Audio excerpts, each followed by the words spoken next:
Alrighty, so I wanted to make a video about should you summon for the new Princess Brunhild, the wedding Brunhild, red Brunhild, whatever you want to call her, because I think for me specifically, this is a banner that when it first came out, I was like, yes, finally there's another banner that I can skip as a YouTuber, which is not very many banners that I could do that for, but I have since come around to the point to where I think I am unfortunately going to be summoning on this banner.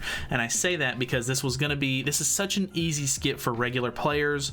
I think that this banner does not really hold a whole lot of like crazy potential, but there's a couple of factors that are making this to where it's going to be more beneficial for me to summon. The first thing for me specifically, if any of these points make any sense to you for your account or anything like that, then feel free to take that into consideration. But the big things that are forcing me to summon, I think, not forcing me but making me want to summon for the character, is one, I've already pretty much invested and maxed out the original green Brunhild, so that means that when I get this one, I won't have to worry about any sort of costumes or anything of the like with that sort of hassle that comes with summoning for a new character. I don't have to worry about that. I already own all the costumes. I don't know if they're all maxed out or not, but a lot of them are, I think, at least the UR ones, because I use that character I was using that character for the bird, but I still end up using the regular Brunhild quite a bit for PvE scenarios and stuff like that. So I've invested into the character quite a bit, so I do have her maxed out at this point, so all of that stuff will carry over to the new Brunhild, minus the ultimate move stuff, of course. Secondly is I was already planning on getting the holy relic for the character regardless.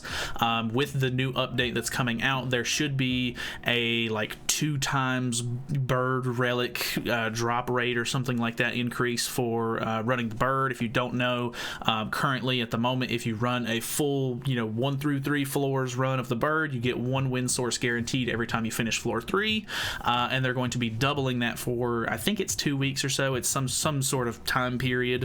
So this will be a really good time to farm for bird relics, and I'm planning on getting hers, and I'm also planning on getting Sigurd's, so this will be a really good time for me to go ahead and get this holy relic. It'll work for the new character as well as the old one, which is the one that I wanted it for regardless. So that really helps. So also very good. And I think the last part is that the banner sort of kind of has some decent stuff that I don't necessarily have. I think the biggest thing specifically is the fact that I don't have to invest too much into the character. That's number one thing. Hey, I don't have to buy new outfits or anything. That I already have that stuff. It'll benefit me greatly to grab this character because I can already use her pretty much right out of the the gate. The banner itself, which this part isn't necessarily a good indicator on whether or not you should summon, because honestly, pulling non-featured units on a banner is awful, and you should never do that. I have done it several times already, and I regret it every single time. So we'll go over the banner first. It is, of course, new red Brunhild. Paladin Deanne, this is the red wedding Deanne.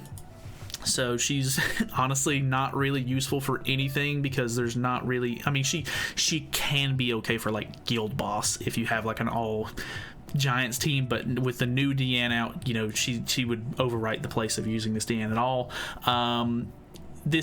Both of the new Elaines are on here, the golden winged Elaine. So this is the blue Elaine, and then this one down here is the red Elaine, if I'm not mistaken. It could be vice versa. These honestly are too weird. I think the blessed would be the red one, because it's more of a Christmassy Elaine. I don't remember exactly what the prefix or whatever you want to call these are, the title. This is red Danafor Liz, so the one that you use for time limited dungeons. She hasn't really she's come back in a couple of things, so if you haven't been able to get her and you're already planning on summoning, she's kind of nice to have, but definitely not a necessity. Definitely you rarely get use out of her, and the only time you do is when you're running time limited dungeons. So Not great, but whatever. Blue Hawk and Oslo, which for some reason I don't have. I did definitely skip that banner and just I haven't been able to pull him on any of the banners he's been on yet, which is maybe a good thing, maybe a bad thing. He's a terrible character, so it doesn't really matter if I have him or not. He has still not been useful since his release, so I'm kind of thankful for that, I guess, because I don't own him. This is the blue Elat, so the one that you use for Guild Boss. Can be okay. I really don't get too much use out of my blue Elat, if I'm being completely honest, so I don't think this is like a must-have character or anything, but obviously if you pull a character that you're missing, it'll help with not only box CC, but, you know, blah blah blah. And then this is the Halloween Giant Deanne. She is pretty bad as well. She doesn't have much use at all.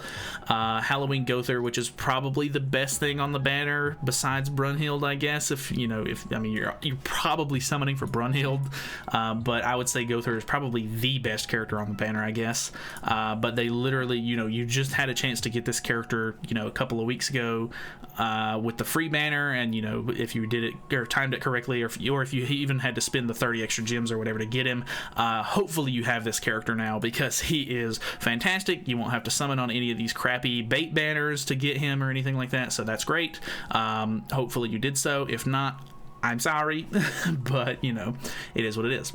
This one is the green Valentine's Day Melascula, and I don't have this one. I actually did end up skipping this banner, and I think that she's pretty interesting. I do kind of want the character because I actually built a UR gear set for the character, and I was planning on summoning, but I ended up just putting it on red Melascula, and I just ended up skipping this one and just called it a day because it just really didn't seem like it was all that great at the time, and I really don't see anybody using this character unless they're just running Assault Mode Meliodas. And with the leaks and stuff that we've gotten more recently, there's probably a new Chandler coming out, which means that there's probably not going to be a whole lot of room to run this character on the team really anymore. And as new demons and stuff like that sort of come out, all of the older demons sort of get phased out on the assault mode team. So I do want this character, but at the same time it's not worth summoning just for this character.